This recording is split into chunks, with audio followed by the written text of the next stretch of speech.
Fala galera, tudo bem? Como que vocês estão? Mais um episódio aqui do podcast Primeira Mesa.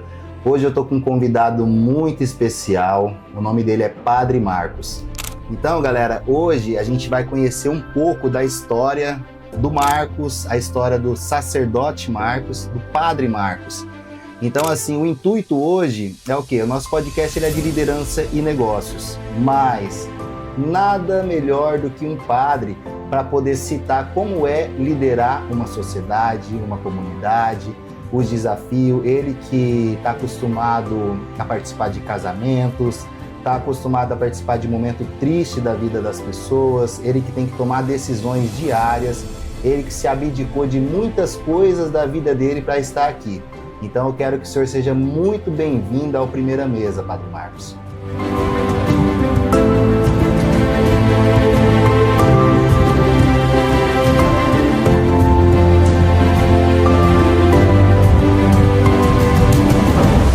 Padre Marcos, atualmente moro na paróquia São Sebastião, da cidade de Dom Aquino.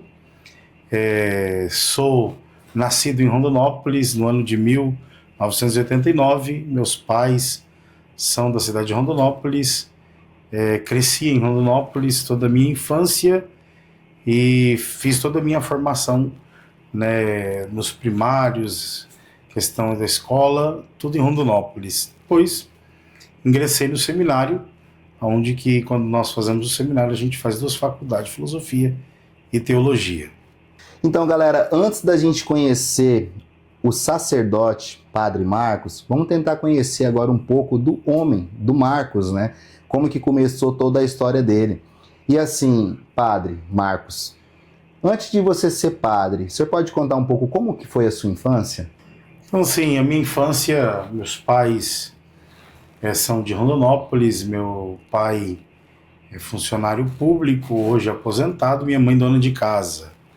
Eles se conheceram em Rondonópolis, se casaram, tiveram uma família, e eu tenho um irmão mais velho e depois eu sou mais novo. E a minha infância foi em torno, né, desse crescimento ali em Rondonópolis.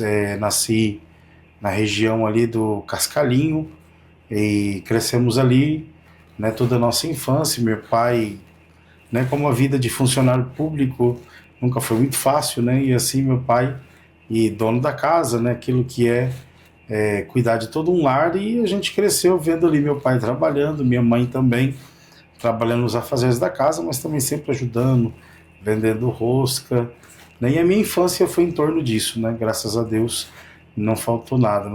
Eu estudei toda a minha questão primária, de primeira série até a oitava série na escola Santo Antônio, em Rondonópolis, que é um colégio das irmãs, até hoje das irmãs salesianas, e assim tive uma infância muito boa. Brincava na rua, no meu bairro tinha muitos parentes, amigos, crescemos ali, né, junto, e meus pais, por participar da igreja, sempre íamos à missa, né, todos os domingos, participavam da missa. Meus pais também bem participantes da igreja. Então assim, fui crescendo ali. E eu, quando era criança, ali por torno de 9 anos, participando da paróquia Bom Pastor, que é do lado da escola, era a paróquia que meus pais participavam, e eu decidi ser padre, olhando para a vida do padre, que foi o padre que me batizou, o Padre Miguel. E eu falava, da criança, olhava e falava, quando eu crescer eu quero ser que nem o Padre Miguel. Só que o Padre Miguel, ele morreu com fama de santo e magro, e eu não sou santo e sou gordo, né? Então, meio difícil, né? Mas assim, foi um grande espelho da minha vida. E depois, né, toda a questão vocacional, escutar a palavra que me tocou para ser padre foi a palavra de Jeremias, né? Ainda sou uma criança, não sei falar, mas o Senhor nos dotou desta capacidade e nos formou para isso. Na minha infância eu era uma criança muito vergonhosa, muito retraída, né? Então assim, mas era muito atentado, né? Muito peralta, mas não tinha essa coisa de conversar em público, algo de falar em público. Mas assim, a minha vocação praticamente nasceu a partir disso. Depois fui coroinha, né? E quando a gente é coroinha, a gente aumenta um pouco, né, a vocação. Comecei a fazer encontros vocacionais, mas antes disso, até ingressar para o seminário, fiz vestibular, né, para passar, né, alguma matéria. Eu queria fazer agronomia, né? Fiz vestibular na UFMT, em Rondonópolis, na época. E assim, depois a gente toma decisões, né? Com 16 anos, eu tomei a decisão de entrar para o seminário, depois de um acompanhamento, né, na minha paróquia. E aí eu ingressei no seminário propedêutico na paróquia onde eu comecei a minha vida, que foi na paróquia Bom Pastor. Depois, continuou toda a trajetória, né? Passei no vestibular da nossa faculdade, na época era o SEDAC, e passei lá, fiz filosofia, depois tive um ano pastoral, voltei para casa dos meus pais, né? E fiquei um ano, trabalhei no IBGE durante o ano de 2010, e aí depois retornei para o seminário, concluí a teologia e fui fazendo toda a missão, né, disso. E fui ordenado padre, né, depois primeiro diácono, né, na igreja ordena diácono, depois padre. E logo após a ordenação, o bispo me designou para, né, cuidar da paróquia de Guiratinga, que foi a primeira paróquia que eu comecei todo um trabalho, né, de liderança, de coordenar, de tomar decisões, né, de fazer as coisas acontecer. Certo. Padre, e assim, tem algum ensinamento que o senhor guarda até hoje da sua família? Então, tem um ensinamento que eu guardo sempre da minha família. Meus pais são de origem humilde, né? Assim, nós nunca tivemos assim uma condição, né? Pessoas de bem, de situação, de origem humilde. Meu pai sempre ensinou uma coisa juntamente com minha mãe, que a gente tem que ser primeiramente humilde, né? Porque tudo que tem a gente depois conquista com o trabalho. Não adianta a gente chegar com arrogância que nada você vai conseguir, mas na humildade, com certeza é o que você, né, consegue. E eu carrego isso na minha vida, né?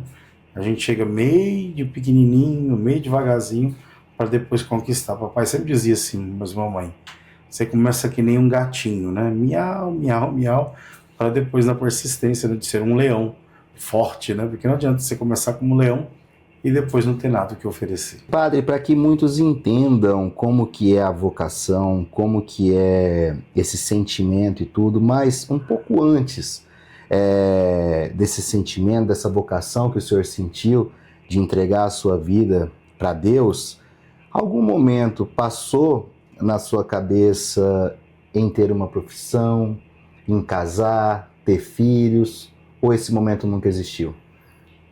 Durante assim o tempo de seminário, a gente assim tem que tomar decisão antes de ir para o seminário. Mas assim, antes de ser padre, eu queria muito ter uma família, porque minha mãe é de uma família numerosa.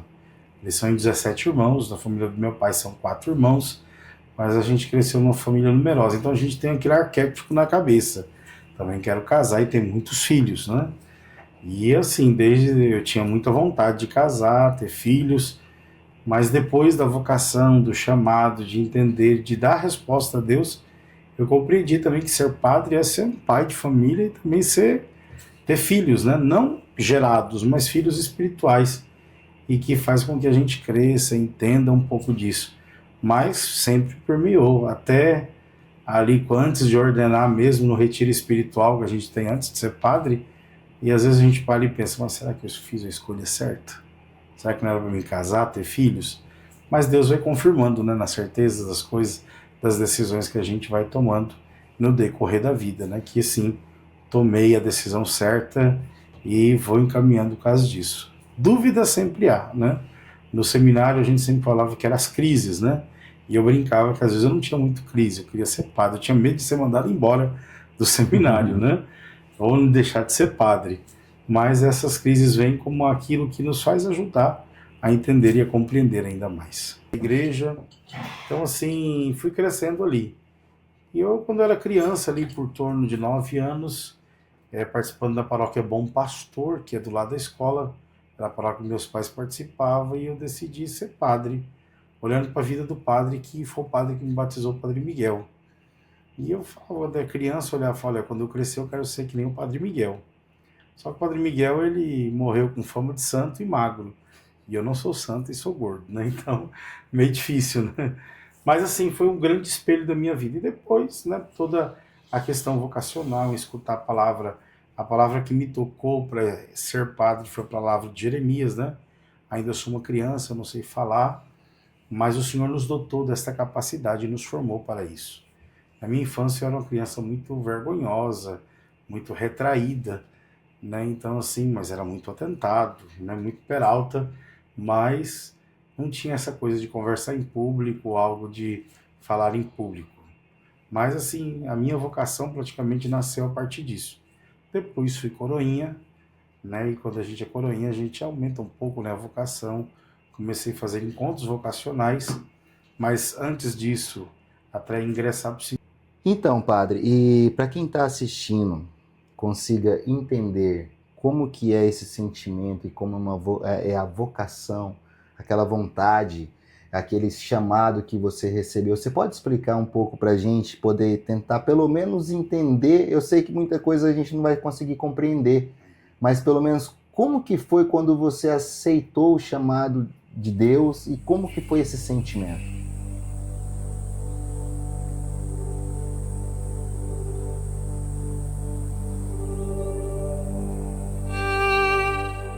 Então, o primeiro dele é a gente sentir que algo nos fala, né? Porque a gente sempre fala que a vocação se diz chamado, um chamado de Deus.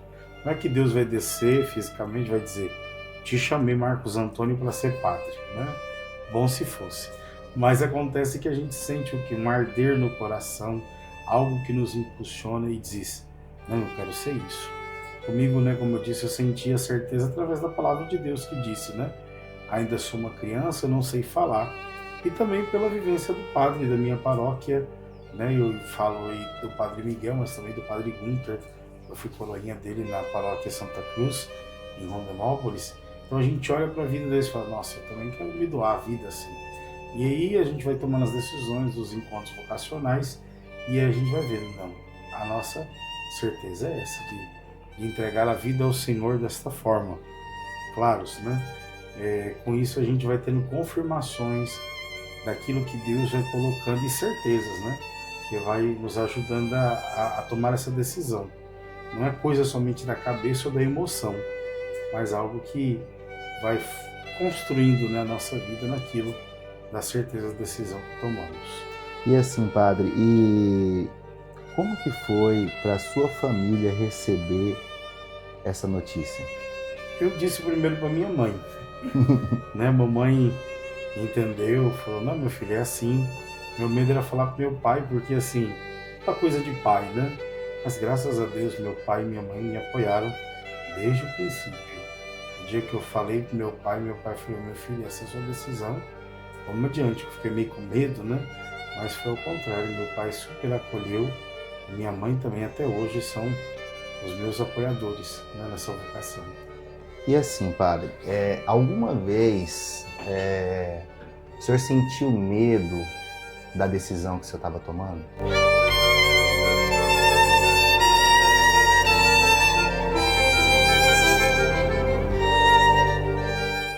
Sim, sempre. Né? Porque assim, aquela frase, né? O futuro a Deus pertence, né?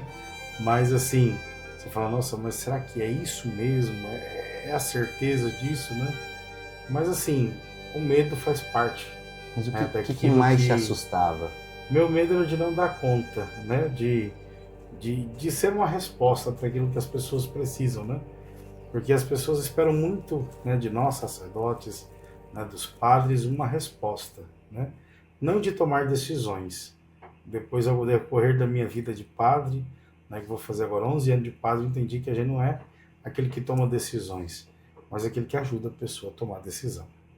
Padre, você acha que ser padre pode ser comparado com uma profissão?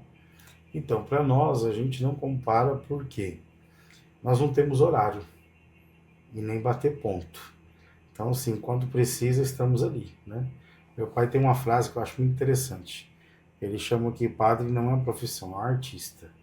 O povo vai onde o artista está. Então é necessário o padre entender e compreender, e eu carrego na minha vida de que o padre ele carrega a sua vida como um artista. Está no momento que mais necessita. Tanto que qualquer hora nos chamam para isso porque está ligado ao dado da fé, né? Sim. Eu não vou agora porque eu tenho isso. Não, de maneira nenhuma. Chamou, a nossa resposta tem que ser sim. E assim, padre, vamos passar por um bloco aqui que a gente vai falar um pouco sobre o preço da vocação. o preço que você teve que pagar pelas suas escolhas, por você aceitar seguir o caminho de Deus. E assim, se você pudesse resumir o preço que a escolha do sacerdócio exigiu do Marcos? Então, o primeiro preço é aquilo que nós sabemos que são as renúncias, né? De muitas coisas que nós renunciamos, né? De não estar com a família sempre, de não participar de tantas coisas, né, da família. Eu ponho um exemplo assim, né? Quando meu pai fez uma faculdade, ele se formou, eu estava ainda no seminário, não pude estar porque estava em período de prova, o reitor não deixou porque tinha atividades e tantas outras coisas em família ou algo que a gente queria fazer como algo humano que a gente renuncia até hoje. É uma renúncia, tem coisa que eu não posso, não faz parte da minha vida. Sim. E assim, eu digo assim, o preço a pagar seria um pouco disso, né? São renúncias daquilo que é humano para seguir aquilo que é de Deus. E depois que você tomou essa decisão, nesse caminho, teve alguma hora que você questionou a sua vocação? Até hoje ainda não. Nunca questionei minha vocação se é isso mesmo, mas assim, dúvidas. Dúvidas sempre tem. Mas é sempre Deus dá resposta através das atividades, através do bem.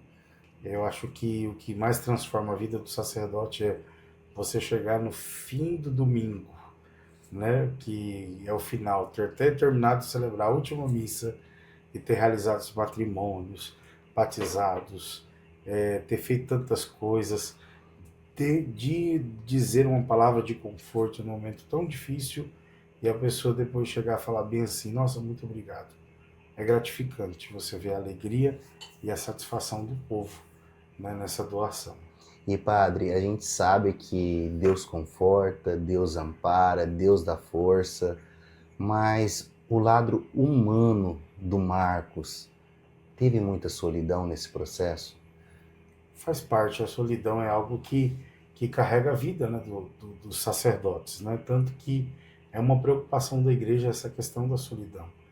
Né? A gente vê assim muitos padres tirando a vida, né, por causa de tantas coisas, né, da síndrome de burnout, por fazer muitas coisas que é chamado como a síndrome dos bons, né? Se trabalhar, dedicar, fazer tantas coisas, de tantas exigências, né? E às vezes a solidão está um pouco atrelado a isso, com certeza. A fé, a oração, a busca incessante de estar com o Senhor e a satisfação é o que faz a gente vencer isso. Mas existe, né? A solidão está ali, se a gente não trabalhar isso dentro de nós e deixar para o último plano, com certeza vai tomando, né, a rédea das coisas. E assim, padre, qual que você acha que é a diferença entre se sentir sozinho e estar sozinho? Eu acredito que a diferença de se sentir sozinho é quando você não tem uma comunidade com você. Você não pode contar com ninguém ou ligar para alguém ou algo, isso eu acredito que você se sentir sozinho. A solidão, né, que é estar sozinho, é quando você anula isso. Não abre o coração a conhecer novas pessoas, ou a escutar as pessoas, ou se entregar, né, como uma doação verdadeiramente. Acredito que a pessoa começa o quê? A se sentir sozinha, porque ela se Sim. fecha. E assim, padre, teve algum momento que você teve que celebrar uma missa, ou que você teve que dar um conselho para alguém, ouvir alguém, mas o interno, o ser humano Marcos, estava passando por um momento muito difícil? Sim, já teve muitas vezes, Como que você lidar com né? isso? E assim, a gente sente um pouco mal, né, daquilo que está fazendo ali, mas depois vai fortalecendo, né? Tem vezes que a gente chega, né, no sentido assim de celebrar ou de estar numa coisa que você não sabe o que dizer, né? Logo quando eu fui recém-ordenado, eu fiz uma exéquia, né? Nós chamamos exéquia rezar pelos defuntos, né? E eu fui fazer minha exéquia logo recém-ordenado padre de uma criança. Ela nasceu e logo ela faleceu por complicações do parto. E como dar uma resposta para a mãe e para o pai dizer é só a vontade de Deus? Não.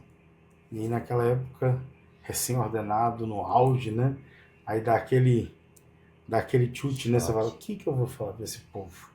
Claro, o amor de Deus, em tentar, em saber que Deus vai abençoar, vai dar outros filhos para eles, mas é o que? A certeza de saber.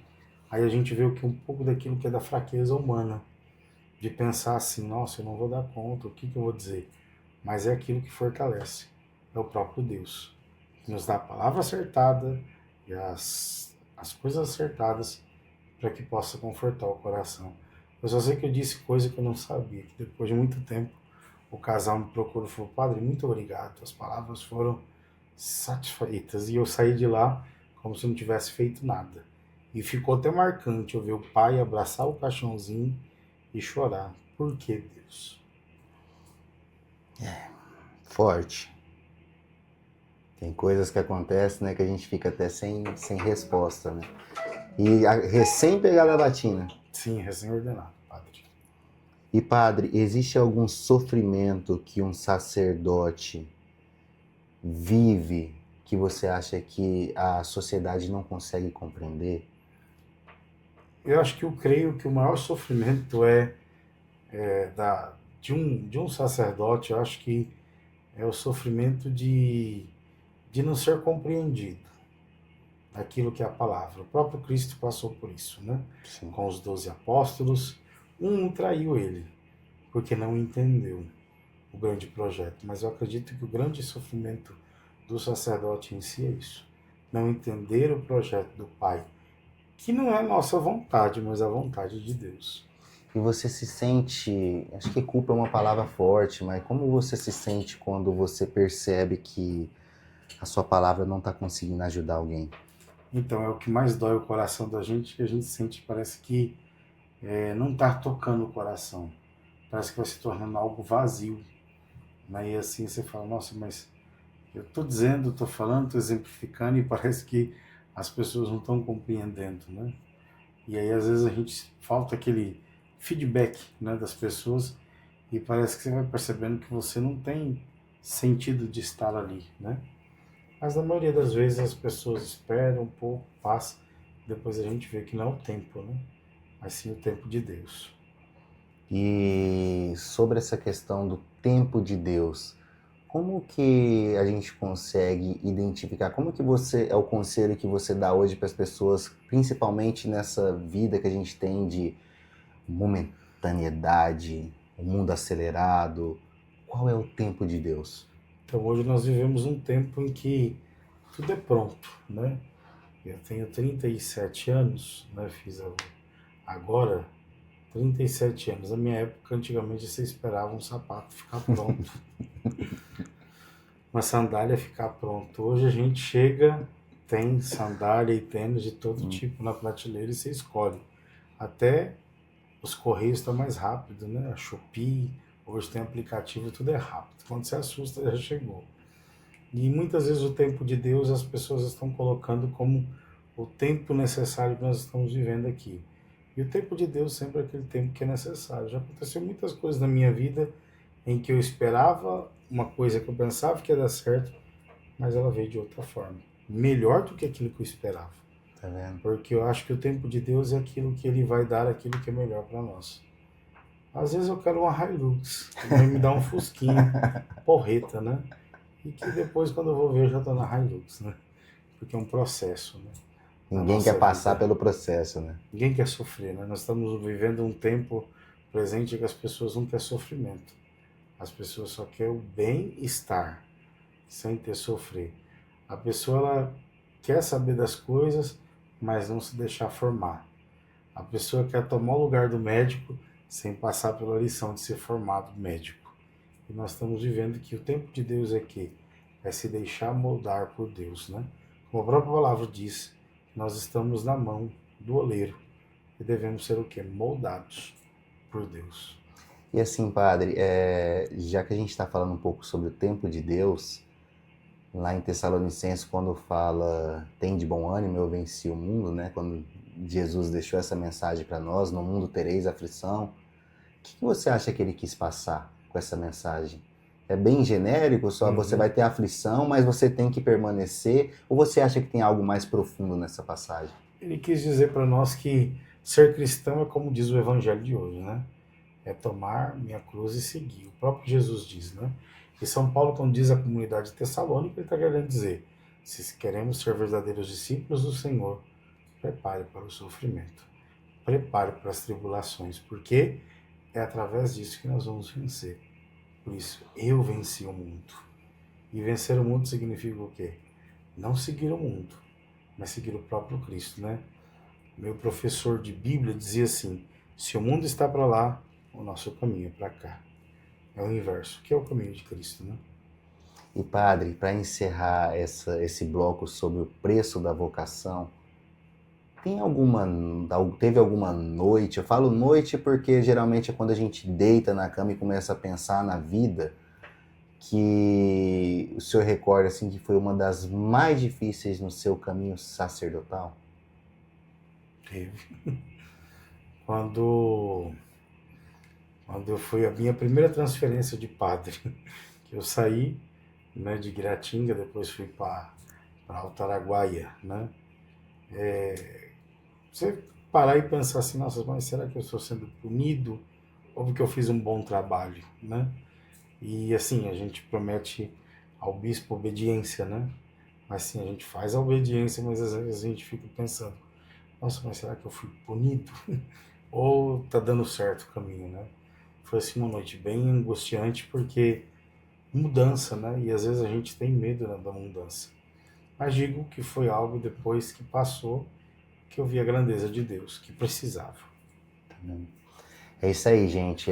Terminamos aqui a parte, né, do preço da vocação. Vamos agora falar um pouco aí sobre liderança e decisões difíceis que o Padre Marcos teve que tomar, né? Então, assim, padre, muita gente, ela vê a administração de uma paróquia. Mas o que você poderia dizer para nós, assim, coisas que a comunidade acha que é de uma forma, mas na administração da paróquia não é como as pessoas pensam. Então, muita gente acha e diz assim, eu dou meu dízimo, eu faço isso, faço aquilo, mas por que a igreja não tem dinheiro? Por que a igreja é isso? Por que a igreja é aquilo? Como que funciona a administração? A paróquia ela funciona como uma empresa, né? A diferença é que nós temos o trabalho, né, da questão da fé, mas ela é uma empresa. Mas nós vivemos um tempo em que a igreja sempre é da fé e o que acontece?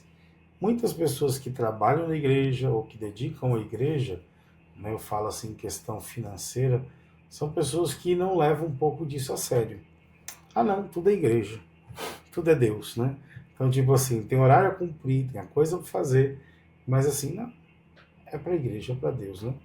E às vezes acaba, né, não dando certo essas coisas porque a pessoa acaba não lidando, né, com essa situação. E claro, se todo padre, quando ele administra uma igreja, ele também é um administrador, né, daquilo dali, além da administração dos sacramentos, né, da fé das pessoas, mas também dos bens.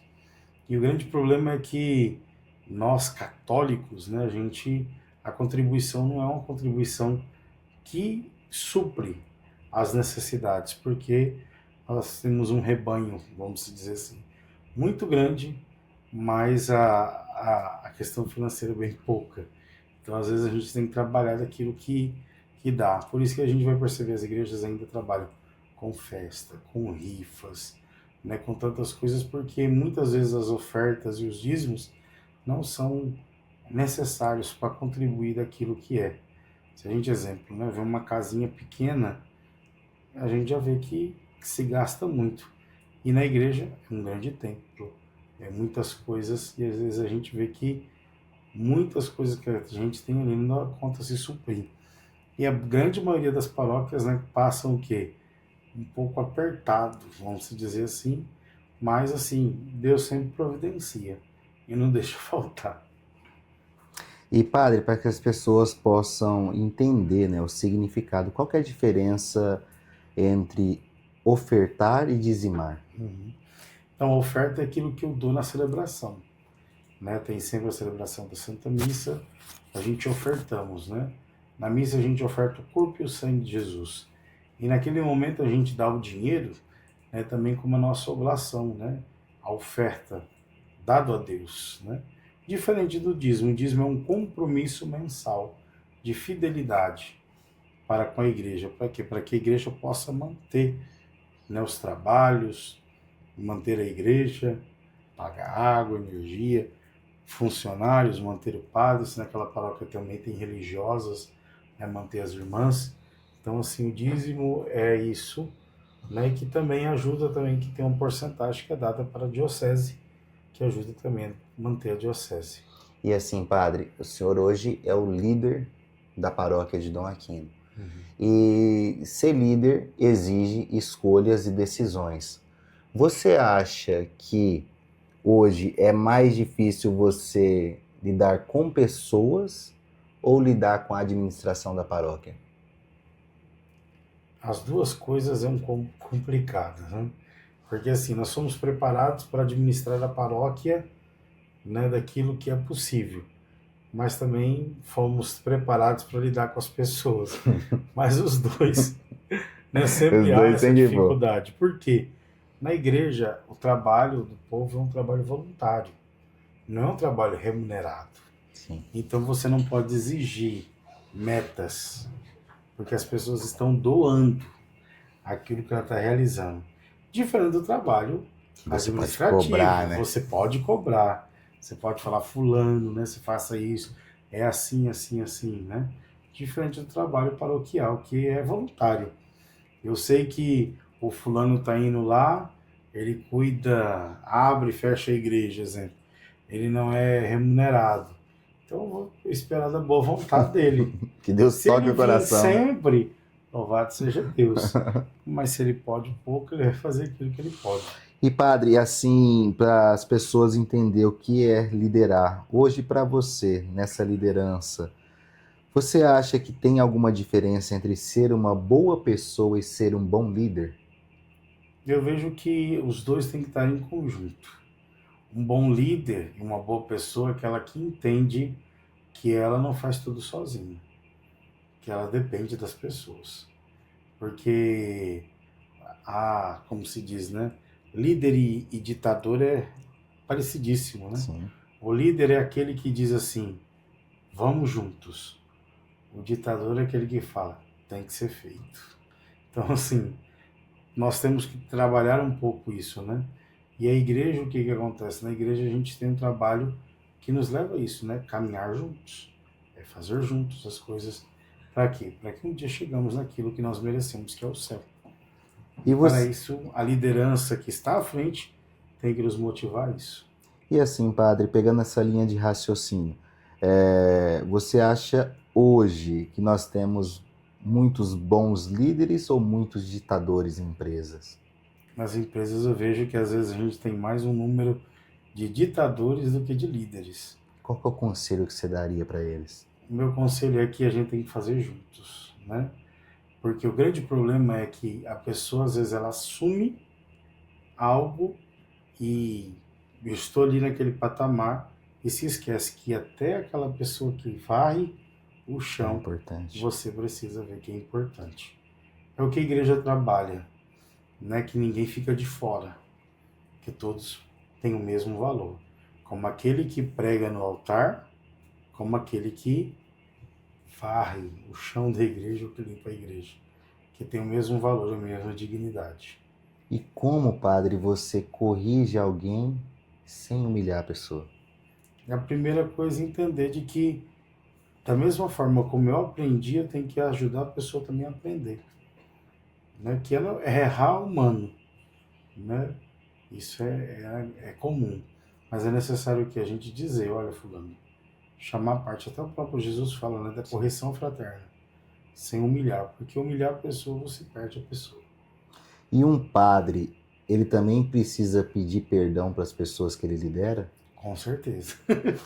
É a primeira coisa, né? Quando nós estamos errados, é perceber, né? Eu acho que o líder verdadeiro é aquele que ele reconhece o seu erro e pede Sim, perdão concordo. e ele e segue, né?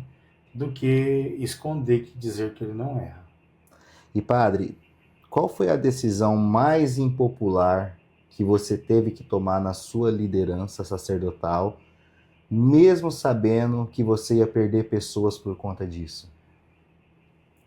Foi muita questão de seguir aquilo que é a norma da igreja, né? Muitas vezes a gente tem que tomar decisões essas, né? De ser impopular, né? Eu vou contar um fato.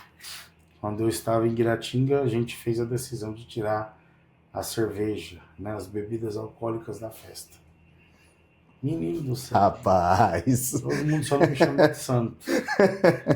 Mas foi algo é necessário. necessário, porque até hoje eu acho triste, né? A pessoa chegar no lar, um pai de família chegar no lar e dizer assim, bêbado, bater no filho, bater na esposa e dizer, onde que ele estava? Na festa da igreja. Né? Então, assim, logo eu estava padre em Guiratinga, a gente tomou essa decisão, né? De tirar a cerveja. E, assim, para a comunidade em si, fora, foi uma decisão ruim. Mas a comunidade dentro, os servos, os líderes que trabalhavam, foi a melhor coisa. Então, quando há algo necessário que as pessoas entendem, a gente tem que tomar essa Tem que tomar a decisão decisão, né, para pai? aqueles que estão juntos, né, trabalhando. Galera, então a gente chega no fim de mais um bloco. Agora a gente vai para um breve bloco, né, para entender um pouco aí sobre como que um padre aprende a ser ser humano. Então, padre, você que está acostumado com vários relatos, histórias de diferentes tipos, né? O que que você acha depois, assim, a sua opinião depois de acompanhar tantas famílias? Qual você acha que é o problema que eles mais cometem dentro de casa? Então, eu acho que o problema mais familiar que a gente vê, e eu sempre digo isso até na missa, é a falta de diálogo. Né? A primeira coisinha com a falta de diálogo é o que estraga todo o relacionamento familiar. Falta de um perdão, falta de conversar, de uma coisinha que é pequena que se torna uma coisa muito grande. Você acha que as pessoas perderam a capacidade de conversar? Perderam. Com a tecnologia, né? Hoje você Perdeu vai em festa, o nego tá no celular conversando com quem tá na mesma festa, né? no almoço, né? Não As é. pessoas estão almoçando junto, eu já vi isso quando estava em Rondonópolis, almoçando numa família e o filho lá na ponta mandando mensagem para a mãe. Mãe, eu posso sair da mesa? Padre, assim, você acha, na sua opinião, que o orgulho, ele impede mais uma reconciliação do que uma falta de amor? Com certeza. O orgulho é aquilo que mata, né? A pessoa, ela se enche do orgulho e ela não consegue descer. Né? O grande problema, né, do próprio Jesus aponta, né, que o orgulho é aquilo que atrapalha, né? Porque a humildade e a obediência é aquilo que transforma a vida. Né? E falando ainda sobre famílias, padre, por que que você acha que... Oi, Desculpa, repete. tá, Bati tá sem bom. querer. E falando agora sobre família, padre, por que que você acha que as pessoas hoje estão perdendo a linha com os filhos, não estão sabendo educar os seus filhos? O que que está faltando? Creio eu acredito que é um pouco desse sentido de liderança, né? De muitos pais, né? Da minha época não, mas os pais de hoje em dia é aquilo que eu passei eu não quero que o meu filho não passe. E é pelo contrário. Pesado. Né? Não é que eu passei dificuldade que Agora o meu senhor pesou minha filho, cabeça. né? Não é porque eu passei dificuldade meu filho não vai ter que passar, não. Se o seu filho não passar por dificuldades, ele não vai aprender como você aprendeu. Eu lembro que na minha infância, não é porque eu sou gordo, mas na minha infância nós passamos por dificuldade. Papai, funcionário público, o certo prefeito de Rondonópolis, deixou a sua gestão de mais de 8 meses sem pagar os funcionários públicos. E às vezes a gente chegava em casa, o que tinha que comer era só um arrozinho e feijãozinho. Tava tudo certo. E tava tudo certo, e entender que aquilo ali tava bom. De você ir, né, numa festa e chegar lá, você não comer nada e não pedir nada. E assim, e o pai mostrar, olha, o papai tá com dificuldade agora, mas vai chegar o tempo. E você entender juntamente com seu pai. E hoje a gente falta muito isso. Né? Os pais querem dar tudo aquilo que a carência do seu tempo de não estar com ele dá naquilo. Né? Aí você vê crianças, né? Eu vou muito na casa almoçar das pessoas, né? eu vejo a criança, ela tem brinquedos inumeráveis. Sim. Na nossa época não tinha, eram dois, olha lá. Tudo é muito fácil, né? Hoje é tudo muito fácil. Então a criança, ela não se frustra, né? E o pai, no momento que vê que a criança está frustrada, ele dá um jeito de fazer com que ela não seja frustrada. E frustrar é algo que fez parte, faz a gente ser forte. O não precisa ser dado. Padre, e qual é o conselho que você dá para os pais que têm esse sentimento de que eu não tive, eu vou dar para o meu filho? Qual que seria o conselho que você dá para ele entender que isso não está fazendo bem para a criança? E o que te preocupa mais na adolescência e na vida desses jovens que passam por isso? Então, o meu conselho é que é necessário que as pessoas saibam, né? Que às vezes a gente tem que passar por dificuldade. Porque é a dificuldade que nos molda, né? E são situações que a gente precisa lidar. O não também precisa ser dado. Como também o sim. Mas para isso cria o quê? O equilíbrio na pessoa do sim e do E do não. não. De vencer a frustração e de saber que, opa, né? É aquele negócio que sempre diz, né? Eu ganhei, mas eu também perdi. Isso faz parte, né? É igual agora na Copa, né? O Brasil não foi pra frente. Vi tanta criança frustrada, chorando, revoltada. Aí, mamãe, papai, por que o Brasil não ganhou? Faz parte do jogo. Então, assim, a criança entendeu, Entendeu? né, que ela perdeu. Uma vez um fato que eu sempre falo que é importante. Estou aqui sendo, né, dinheirista, mas é importante a gente dar o dinheiro para a criança e mandar ela levar ou na oferta da igreja, né? Porque ela vai entender que ela precisa dar. E aí quando ela põe o dinheiro tanto no saquinho como no cofre, ela pensa que ele sumiu. É o momento em que a pessoa entende. Eu também preciso. Aquilo que é meu, eu preciso também dar. Que legal, padre. E assim, como você tem muito convívio com muitas famílias e muitos relatos diferentes, qual que é a dor mais comum que as pessoas escondem na vida que elas tentam levar aparentemente normal? Qual que é a dor hoje que as famílias mais escondem hoje? Eu acho que a família mais esconde hoje a dor é essa de estar a presença, né? Da preocupação de um com o outro, né? De estar presente. Hoje a gente vive um pouco meio que, eu escutava muito, de que o ser humano ele é capaz de recriar e reinventar. Porque Deus nos deu toda essa sabedoria. Nas dificuldades, a gente vê nos terremotos, nas catástrofes, parece que é o fim. Mas às vezes depois, lá no fundinho, tem uma luz que faz recriar, construir.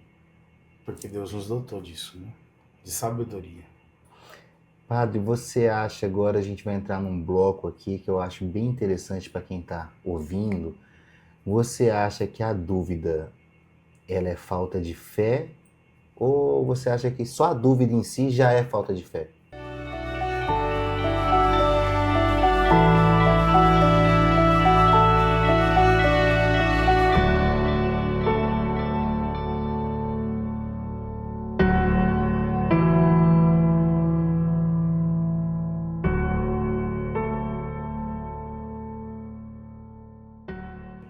Não, eu acho que a dúvida, ela é, não creio como uma falta de fé, mas como um crescimento, né? Uma dúvida que leva ao crescimento, não uma dúvida que leva a uma certeza, né? Igual a serpente colocou no coração da Eva a dúvida. Vocês sabiam que vocês não podem comer o fruto proibido? Não sei. Ela sentiu dúvida, então ela quis ser como Deus. Então, esse é o grande problema da dúvida, quando não leva uma grande certeza, mas a dúvida de que algo pode ser positivo, né? Que pode ser por aqui o caminho. E assim, quando uma pessoa tá ali dobrando os joelhos, né? Como se diz, em silêncio, vá para o seu quarto, dobra os joelhos e eleve o seu pensamento a Deus, que em secreto Ele te atenderá. Mas quando uma pessoa está ali pedindo e ela sente que não é respondida, qual conselho você dá para essa pessoa hoje? Esperar em Deus, né? Porque muitas vezes o nosso pedido, aquilo que pedimos a Deus, Ele nos atende, talvez de uma forma diferente. Esses dias eu vi um videozinho de um padre falando num tribunal dos Estados Unidos, eu achei muito interessante. Não sei o nome. Diz que o juiz pergunta para o padre, então, padre, me explique como que é esse poder da oração do Senhor. Ele diz assim, a oração é muito simples. Se eu peço a Deus, força, Ele vai me dar muita coisa difícil para me vencer com força. Se eu peço a Deus paciência, Ele vai me dar muitos problemas para vencer com paciência. Então, às vezes, o pedido que nós elevamos a Deus talvez não é atendido da forma como nós queremos, mas Ele nos mostrou para nós lidarmos com aquilo.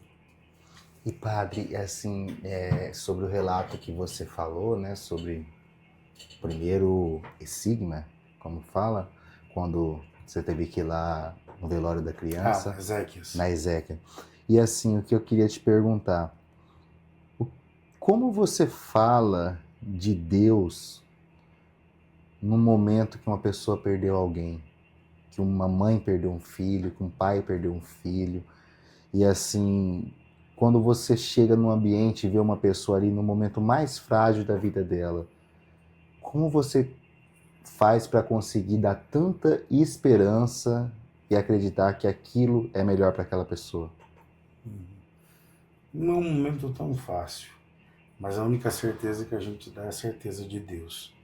O questionamento que eu sempre falo é: quem que nos trouxe aqui? Quem que nos escolheu? Quem que nos chamou? Se não foi Deus, quem foi? Quem foi?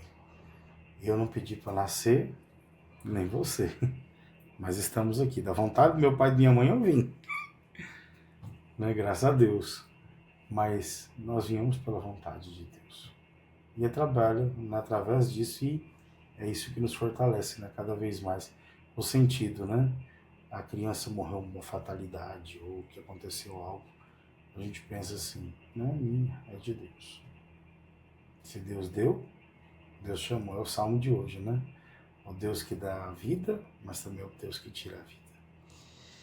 E padre, assim, para que as pessoas possam entender, também como ser humano, Antes do sacerdócio e tudo, quantas vezes você já pediu para Deus e se sentiu que você não era respondido? Olha, muitas vezes assim, eu pedi coisas que não era necessário, Percebi que Deus não ouviu aquilo, mas me deu outra coisa. Mecanismos. Deus age no silêncio?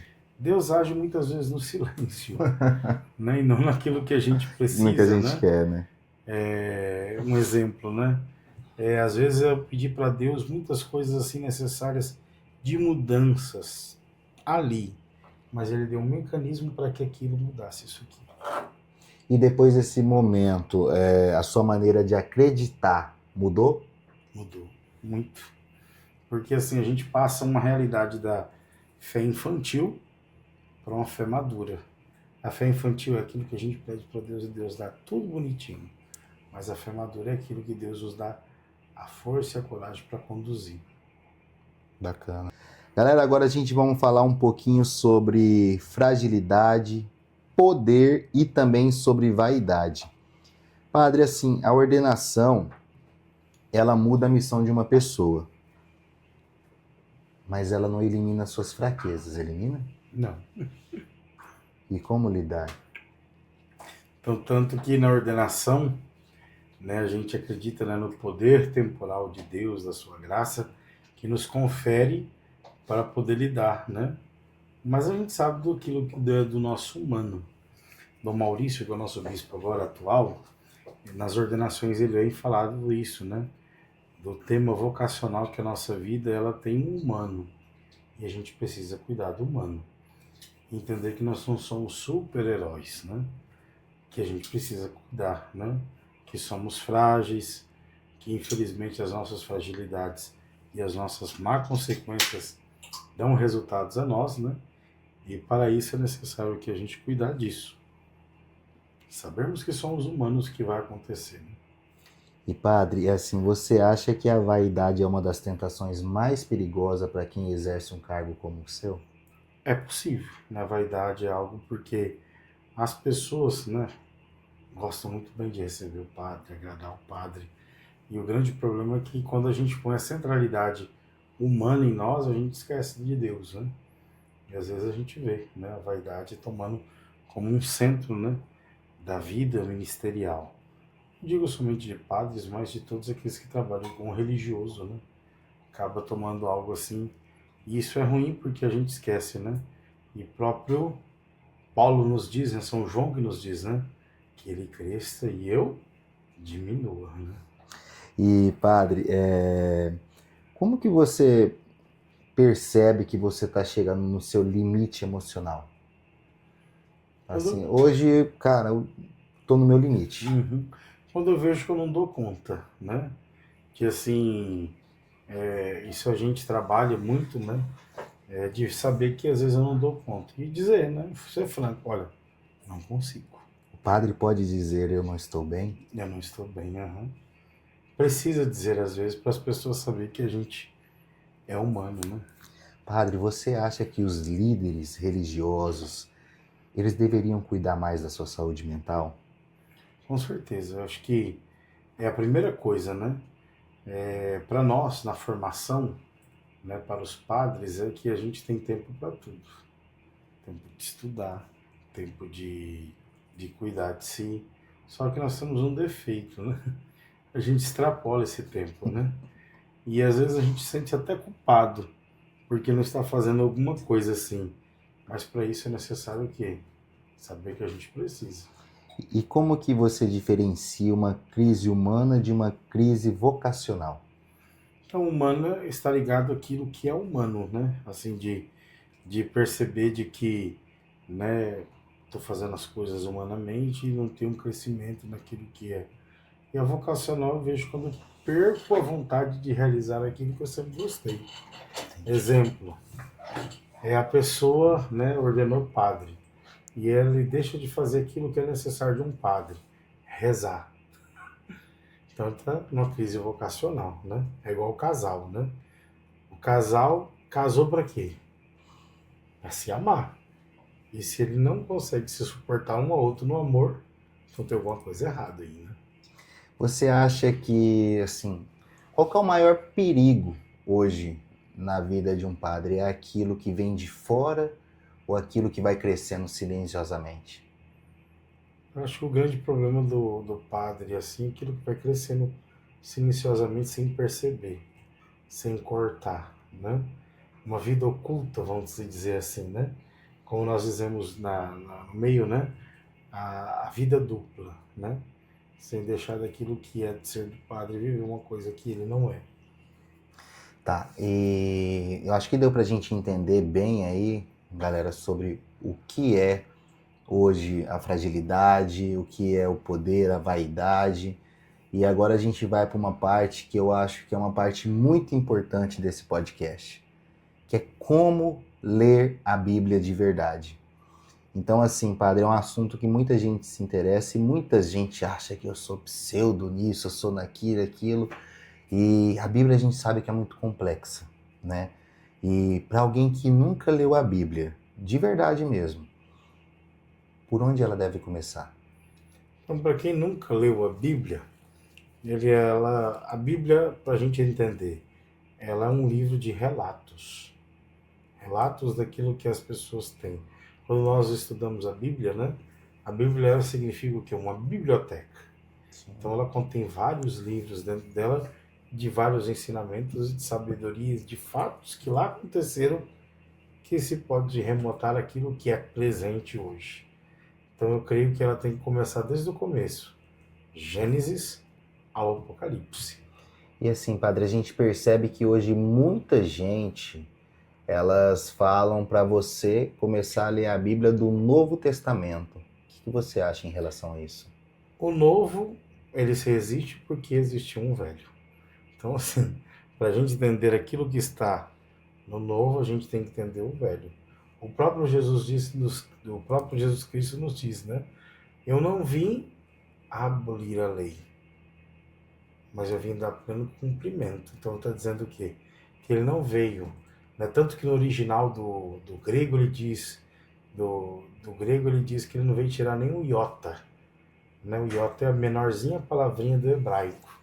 dizendo que ele não veio mudar nada, nem uma letrinha pequena, mas sim deu pleno cumprimento. Por quê? Porque através do velho nós vamos conseguir compreender aquilo que é novo.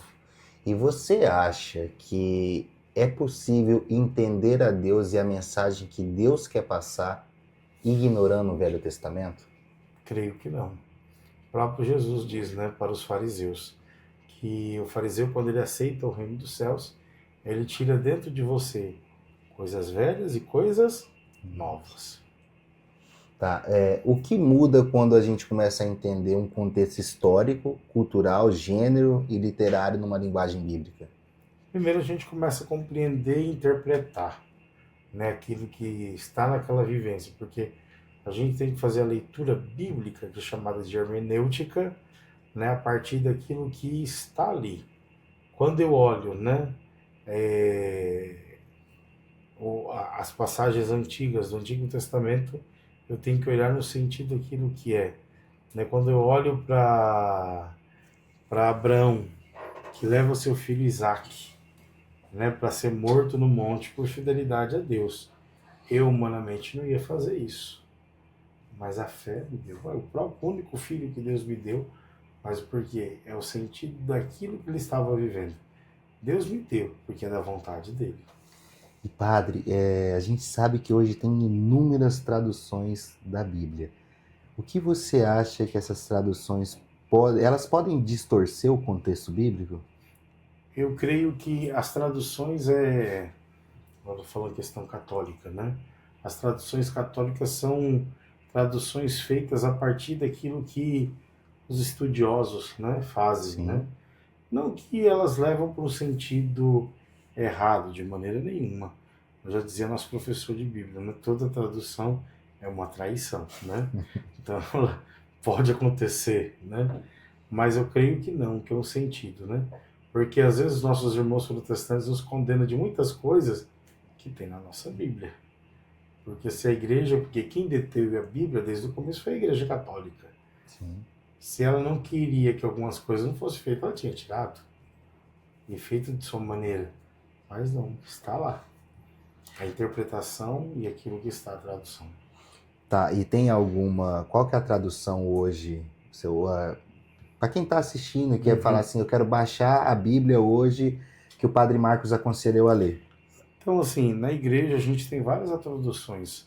A mais antiga é a tradução da Ave Maria, que foi dos primeiros, né, traduções, né, nossa católica, né, que temos no Brasil, né, como português. Mas sempre indico aquilo que é da igreja, a Ave Maria, a CNBB, fez uma tradução agora que é muito boa, que é um pouco parecido com aquilo que a gente escuta nos textos bíblicos nas missas. Porque eu não sei se já percebeu, os textos bíblicos da missa se parece um pouco, é diferente um pouco com aquilo que às vezes a gente lê na Bíblia, Sim. por causa do linguajar, né?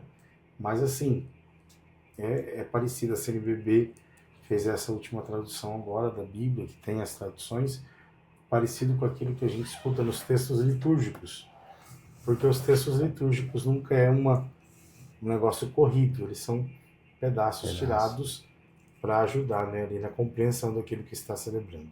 E padre, o que o senhor tem para dizer sobre o que você acha que existem pessoas que leem a Bíblia até mais de uma vez inteira?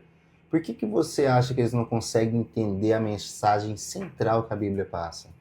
Então, para nós, a gente entender a palavra de Deus, não é um livro para ser lido corrido, mas é um livro para ser lido e vivenciado.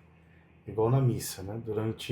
Se você acompanhar na liturgia nossa católica, em 3 anos você lê a Bíblia inteira. Se você for escutar e ler todos os dias, né, os textos litúrgicos. Mas ela não está de Gênesis ao Apocalipse. Ela está, né, bem distribuída no ano inteiro, nos anos inteiros ano A, B e C, para a gente entender que a palavra de Deus ela é eficaz na nossa vida. Naquele momento ela vai dar uma resposta, como naquele outro momento ela vai nos fazer um questionamento. E assim, padre, qual que é a diferença que você tem para me falar e para quem está assistindo entre entender um versículo e entender a Escritura? Então, entender a Escritura é a gente compreender do dado da fé, né? Daquilo que a palavra nos traz. E entender o versículo é aquilo que a gente coloca ali e compreende daquilo que foi falado. Bacana. Gente, a gente terminou mais um bloco agora. Agora a gente vai para um bloco aqui que é um bloco, vamos se dizer assim, não vou falar polêmico, que é uma palavra bem forte, né? Mas é um bloco que ainda fala sobre as escrituras, né? E a gente vê alguns textos que cita sobre Deus já se arrependeu, né? E muita gente sabe que Nosso Senhor é onipotente e presente, o Alfa, o Ômega. E quando a Bíblia diz que Deus já se arrependeu, a gente está falando de que tipo de arrependimento? Quando Deus fala, né, do arrependimento ali da humanidade, principalmente dos erros, não é que ele se arrependeu de ter nos criado, de maneira nenhuma, mas pelo fato, né, que nós não colocamos como aquilo humano, né? Exemplo, eu fiz um negócio e me arrependi de ter feito, mas o próprio Deus, né, na humanidade, quando ele criou nós, né, e depois ele vê aquela bagunça toda, ele fala, vou acabar com tudo. Mas ele não acaba. Ele põe a esperança, por quê? Porque ele nos criou no amor. E tanto que não se arrepende, o que ele faz? Ele dá o seu próprio filho para morrer na cruz, para ser a nossa salvação. Então, creio, não é um arrependimento, Não é um arrependimento, mas né? sim o sentido de que ele quer fazer-nos cada vez mais no seu amor e na sua vontade. Bacana. E quando alguém lê que Deus se arrependeu e conclui que Deus percebeu que havia cometido algum tipo de erro, você acha que essa leitura é mal interpretada? Creio que sim, porque Deus, ele não é questão que ele erra, né? Ele olha e fala, não era isso que eu queria. Calcula a rota, né? Ele Vamos mudar. muda a rota, muda o pensamento. Como na Torre de Babel, acho tão bonita a Torre de Babel. Sim, sim. Todo mundo fala a mesma língua, quando ele vê, vou confundir esse povo que o trem vai dar errado. Eu creio isso que o povo, o próprio Deus faz, né? Não, legal, padre. Que ele não erra, mas que ele dá novos mecanismos. Tá, e assim, agora vamos concluir um pouco também outro assunto muito polêmico, padre, é o livro de Apocalipse, né? Então, assim, por que você acha que o Apocalipse é um livro que às vezes tira o sono das pessoas? Uhum. O livro de Apocalipse foi escrito por São João, o apóstolo dos apóstolos que não morreu martírio, né? Os demais foram todos mortos. João, discípulo amado, o último que morreu, né? Vamos se dizer assim, e morreu de velhice, né? Não foi morto no martírio, né? E eu vejo que ele escreveu o Apocalipse no sentido que das suas visões. Você olha o livro de João, o Evangelho de João, e o Apocalipse de São João são as visões que o Senhor deu. Eu acho interessante que ele sabe. E eu insisti na visão, né? Porque é insistir daquilo que é o livro que nos fala o quê? Da certeza da nossa salvação. Da certeza de que o caminho está ali no Senhor. E de que é Ele que nos mostra, né, a sua salvação ali. E você acha que as pessoas hoje elas estão preparadas para ler o Apocalipse? Muitas lêem o Apocalipse no sentido assim de fim dos tempos, né? Que não é somente fim dos tempos, mas a esperança de nossa salvação no Senhor, na fidelidade. Tá, e o que o senhor tem para dizer da... Muita gente fica, mas nós já estamos vivendo o período do fim dos tempos e tudo mais, as 7 taças da ira de Deus, 7 selos, ou seja, nós já estamos vivendo o último selo aí. E o que você tem para dizer para quem fica focado nisso? Eu digo, como uma vez no ano 2000 eu era criança, o povo dizia, eu escutava, não sei se você passou por isso, a gente escutava muitos pastores, né, protestantes gritar, 2000 anos não enterrará, né? Não sei se foi dessa época. Essa época Mas eu lembro. foi da minha infância. E eu lembro que eu perguntei pro padre que me batizou, sabe, um homem, um santo homem. Ele disse, a palavra do próprio Jesus Cristo que nos disse, O fim, eu não sei. Somente o Pai que está no céu que sabe. E ele se dará ao revelar. Mas acredito que creio que não seja o fim, porque a Igreja de Nosso Senhor Jesus Cristo ainda ela não é perseguida totalmente. Ainda ela é perseguida não tanto. Há alguns lugares, há muitos mártires. Mas eu acredito que tudo é no tempo de Deus.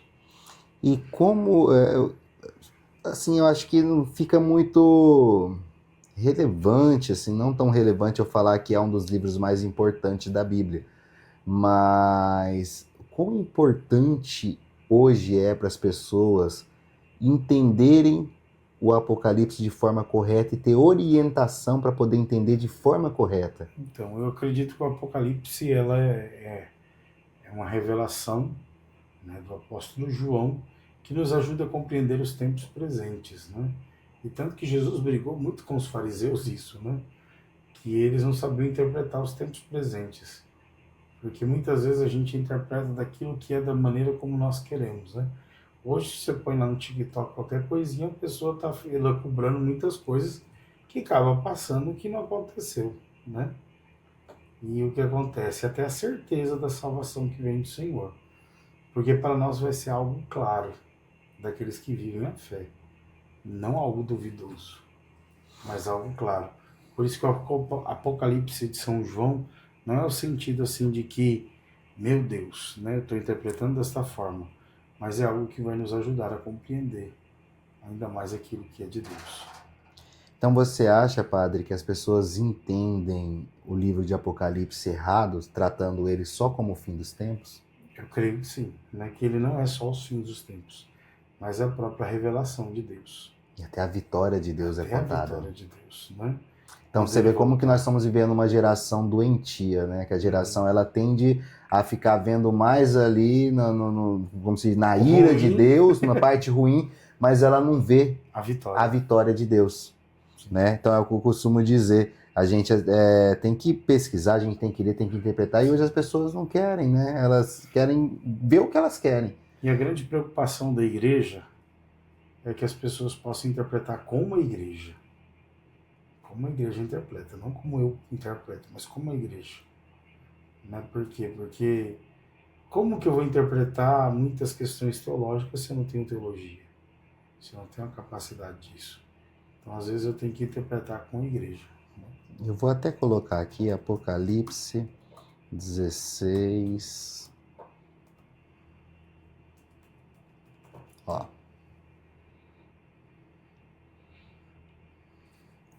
Então, padre, por exemplo, eu vejo muitas pessoas hoje citando esse trecho de Apocalipse 16, principalmente nas redes sociais. Aqui eu tentei achar aqui na versão aqui católica para mim ver, mas está falando assim, na tradução católica diz: e eles os reuniram num lugar chamado em hebraico Armagedon. O que você interpreta que as pessoas elas têm a mania de pegar um certo trecho, um versículo bíblico, né? Se você for ver o significado disso é fim dos tempos. Qual a interpretação você dá? Se juntaram num lugar que realmente quer dizer isso, que a gente vai viver esse tempo mesmo? Creio que sim, porque ficaram que os justos, né? Que é o convite do quê? Daquilo que ficarão justos no final. Porque muitos serão guiados daquilo que seja do mundo e não guiados por Deus. Mas o justo é aquele que vence aquilo que é dos ímpios, né? Ajuntar, separar aquilo que diz, né? Bem-aventurados, né? Padre, você me fez agora recordar de quando eu era pequenininho e a minha avó ela era ministra de Eucaristia. E aí eu sempre gostei de ler o Apocalipse. E aí eu perguntava. Na época foi até Padre Luzes, que é até parente meu. E aí a gente falei, vó, pergunta pro padre por que ele não fala do Apocalipse, por que ele não tem nada do Apocalipse nas missas e tudo mais. Aí eu lembro que a resposta dele na época para minha avó, também não sei se foi isso que ele respondeu para ela quis me privar, né? Mas ela pegou e falou para mim assim, é porque as pessoas não estão preparadas. Então, assim, você acha que a igreja ela acaba tentando amenizar um pouco esse fim dos tempos ou não? Você acha que é normal? Quando você percebe no tempo do advento, as leituras do advento na igreja são todas preparações do quê? Do fim. Do fim. Pode perceber, no tempo do advento é o quê? Que nos convida para o fim. No fim do tempo litúrgico, você vai ver a igreja que nos prepara para os fins dos tempos. E assim virá a grande tribulação, e tarará, tarará.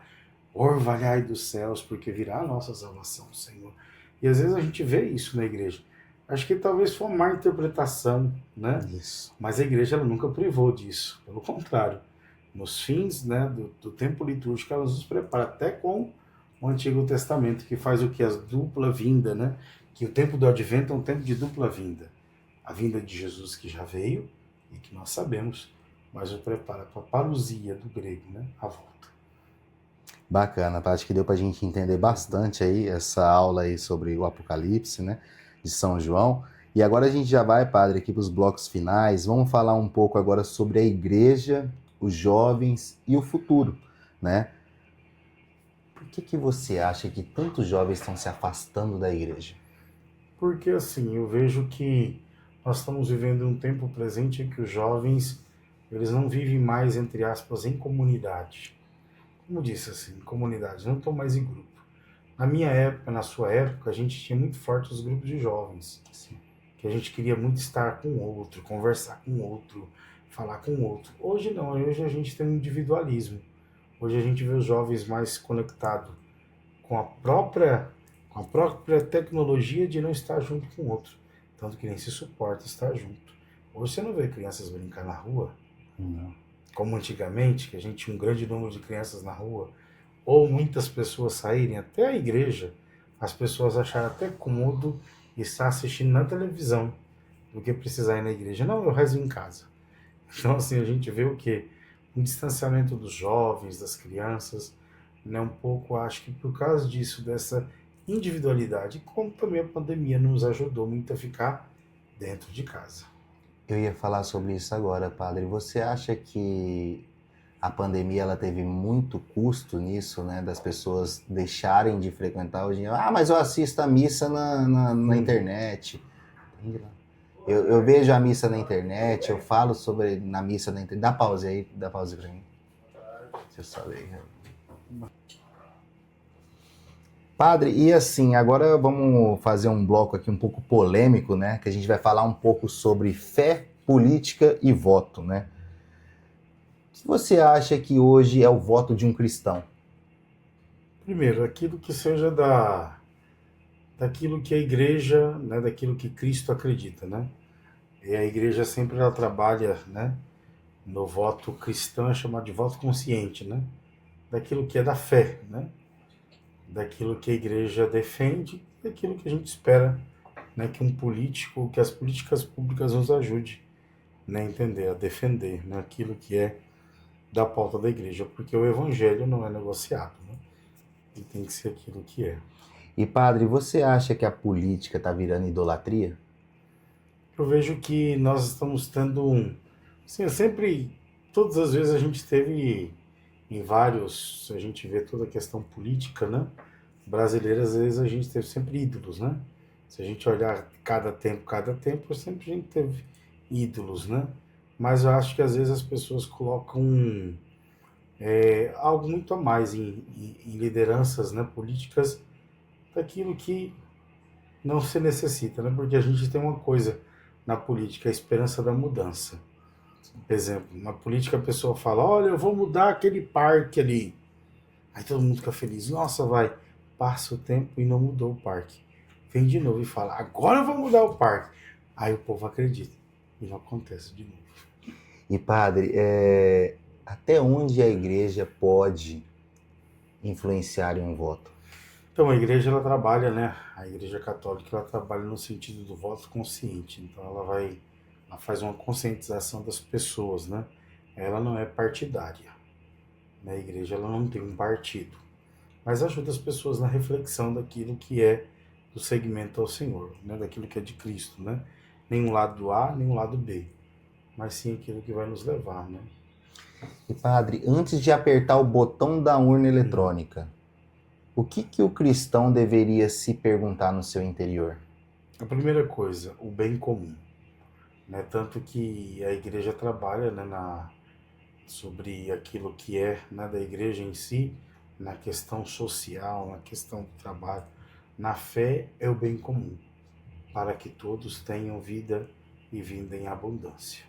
E qual que é o princípio que as pessoas deveriam utilizar além de um partido, de uma ideologia ou de um político? Primeira coisa, entender se estão afinadas com aquilo que é com Cristo Jesus, né? Se são a favores da vida, se são a favor da dignidade humana, é a primeira coisa. E até onde um padre pode falar de política? Até o momento em que ajuda as pessoas ao discernimento, né? Não dizer voto no lado A ou no lado B, mas ajudar na reflexão. Caráter ou ideologia? O que pesa mais na hora de votar? Deve ser o caráter, porque ideologia ela se muda. Bacana, padre. Agora a gente vai para um bloco final aqui, que a gente vai falar agora, vai ser como se fosse um bate-bola de jogo rápido. Então você vai responder com uma palavra para mim, em cima da palavra que eu vou te perguntar. Então, para o padre Marcos, hoje, fé significa? Acreditar. Família. Amar. Perdão. Começar. Poder. Poder fazer. Dinheiro. Precisamos. Solidão. Solidão, digo reinventar. Sofrimento. Digo precisamos, né? Não precisamos, mas assim, eu uso a palavra experiência. Vaidade.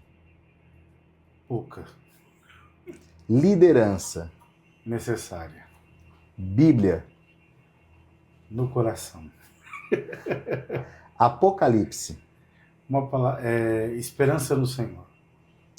Política. Necessária. Esperança. Principal. Igreja. Nos leva ao Senhor. Amor. Que digo amor é partilhar. Propósito. Propósito eu coloco como diz a palavra, necessário. Repetir de novo, necessário. E agora, Padre Marcos, em uma palavra. Olha, eu carrego sempre uma palavra que eu tento, né, vivenciar na minha vida, é determinação. É isso aí, padre. E padre, eu quero terminar agora de uma forma um pouco diferente, entregando aí a palavra para você. Então, assim, qual que é a mensagem que você quer deixar, padre, para quem vai assistir esse podcast, para quem ou está vivendo por um período, como a gente citou lá no começo, que sente que tem alguma vocação, ou para um jovem que vai assistir isso aí, que está afastado da igreja, que alguém que está passando por um momento de dor, alguém que está passando por um momento de ansiedade, de depressão, alguma crise. Então, assim, são inúmeras coisas, mas para quem for ver o podcast do Padre Marcos, qual que é a mensagem principal que o Padre Marcos quer deixar para quem vai assistir? Quero deixar a mensagem de esperança, né? Porque o povo diz nessa sua sabedoria popular, a esperança é o último que morre, né? A esperança é algo que nos motiva cada vez mais a entender, a compreender de que a nossa missão é ajudar ao outro. Tem uma frase, eu não sei se é de um santo, que é: aonde há vida, há esperança. Galera, eu quero agradecer vocês por mais um episódio. Hoje eu tive aqui com o Padre Marcos, ele que é líder, ele que está dentro da Casa das Famílias, ele que lidera hoje a comunidade da igreja da paróquia de Dom Aquino. Então, assim, muito obrigado por ter aceito o convite, padre, por estar participando do projeto, ele que já abençoou o nosso projeto aqui também. Então, o Padre Marcos é uma pessoa que eu admiro muito. Até fiquei assim, de descobrir hoje que ele tem quase a minha idade, né?